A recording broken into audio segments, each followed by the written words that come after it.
wonder why women go to the ladies' room in groups and in pairs? That's because the ladies' room is the place where we feel comfortable being vulnerable. It's the place where we strategize and we support each other. I'm Roxann Smithers. Welcome to the ladies' room.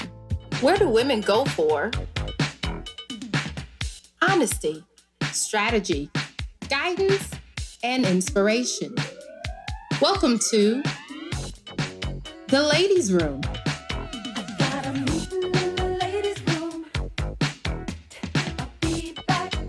Hosted by Roxann Smithers. So today, I am so excited to welcome in three amazing women, and we're going to be discussing authenticity, bringing your full self to the table. And that is absolutely something that is important that we need to do as we venture out into the world to take over. So today I have with me Ashleigh Thomas. Ashleigh is the owner of 4C Empire, an online distributor for Black-owned goods. I've got Dr. Tamara D'Anjou Turner. She is a psychologist with Powers Ferry Psychological Associates. And I have Sibyl Slade. She's a vice president and financial advisor with Life Plan Financial Advisors.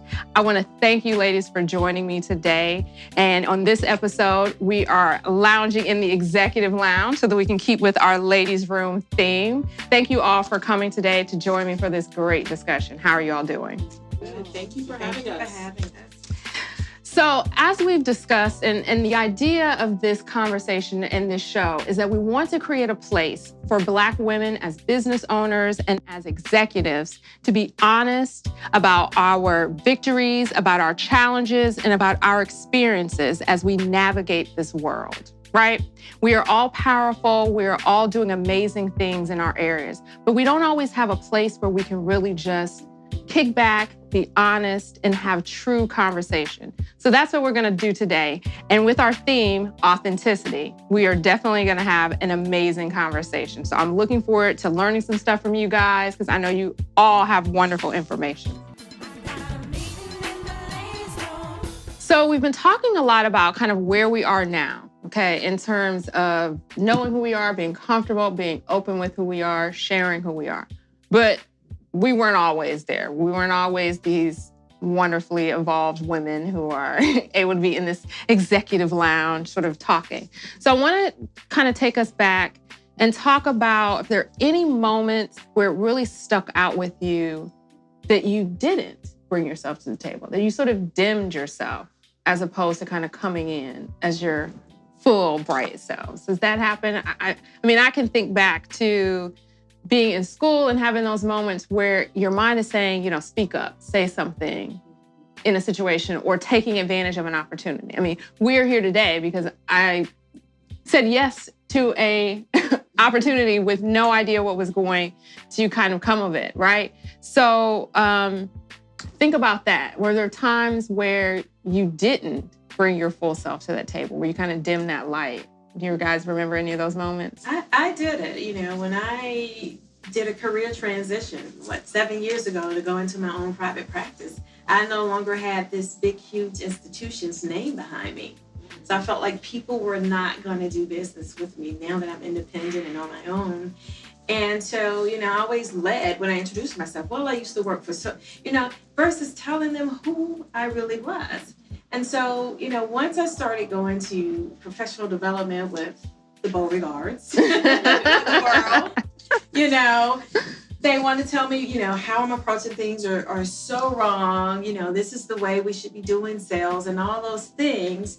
But then as we are going through the educational process with this professional development, I realized I was more astute and had better financial strategies than they did. They realized it too. And that's when I realized, wow, I've sold myself short. Mm-hmm. Being quiet, listening to them.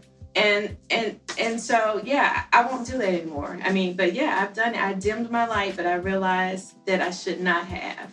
I should have just brought my full self to the table from the beginning and let garbage in and garbage out.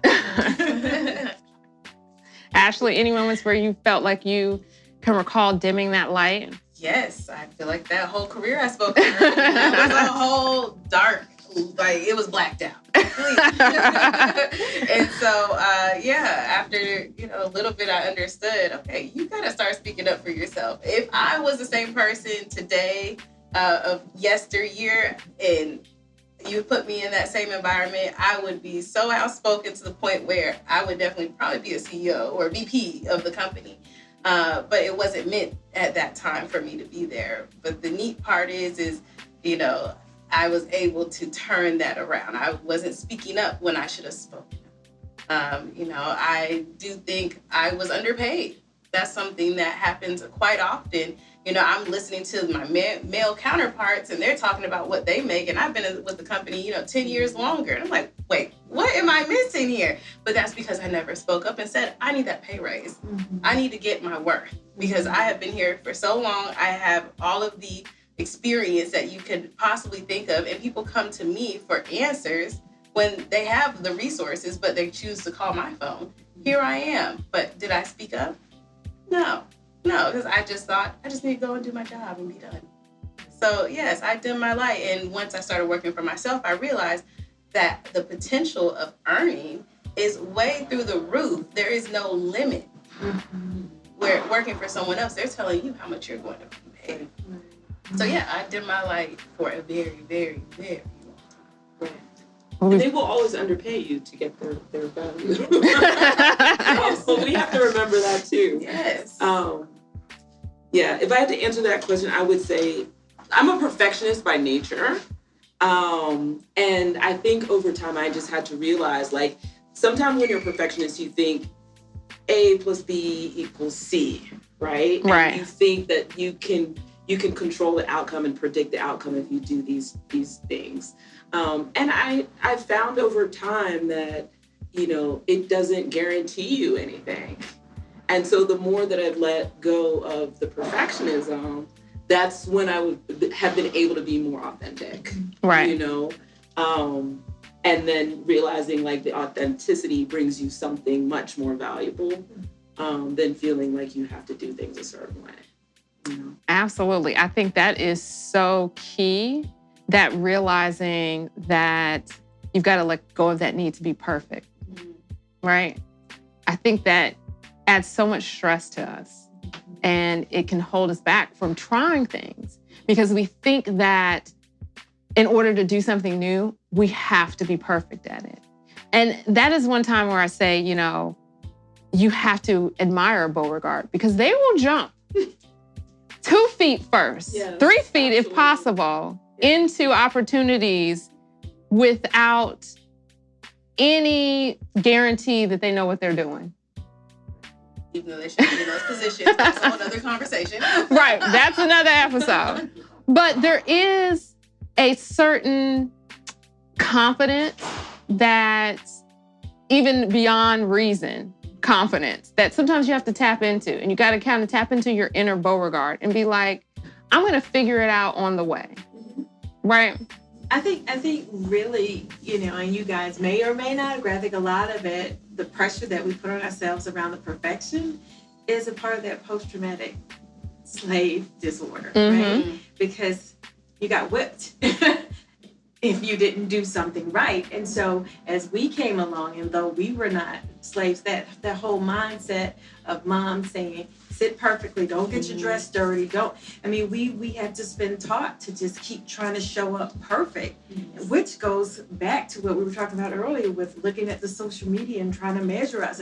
There's always been this whole spirit around us of, we have to be perfect. We can't make mistakes. We can't fail. We can't attempt the things that you're saying, the Beauregards. We couldn't do that. Yeah. Well, and also some of it stems from the reality that if you get in the room and you're the only one in the room, you've got the whole race on your shoulders, and how you perform dictates somebody's perception of all of us, right, or the opportunities that anyone else is going to get. So how do you balance that? How do you balance giving yourself room to be human and be imperfect while also knowing that in some ways, whether it's fair or not, you're carrying everybody with you. You're Paula Giddings. When and where I enter, the race enters with me. And that shouldn't be the case because that's a double standard. Right.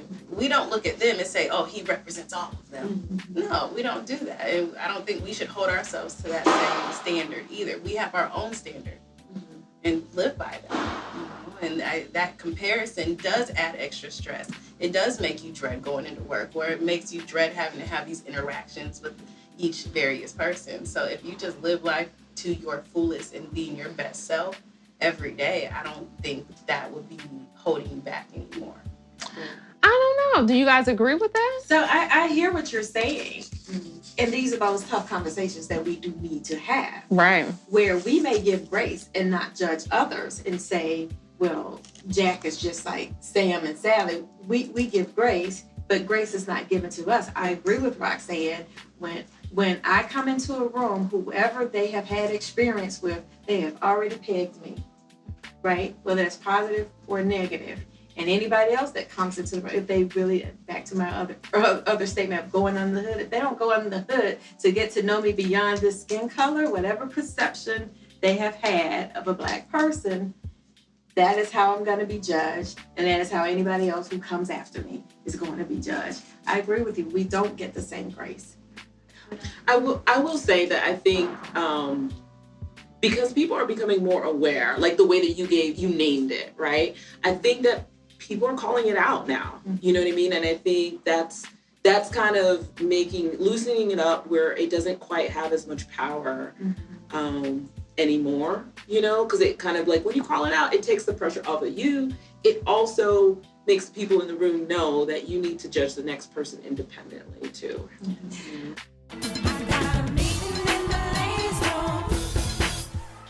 You literally have to be perfect, right? And then you're still questioned and doubted from the door. So we still face it, right? Yeah. But how do you balance? What were you guys' thoughts? Well, I just want to thank you ladies so much for this conversation. And where can folks find you? They're looking for you. So you can find me two ways. You can find me at sibylslade.com, or you can find me at lifeplanfin.com. All right. So I am at atlantapsychologist.com. Straight to the point.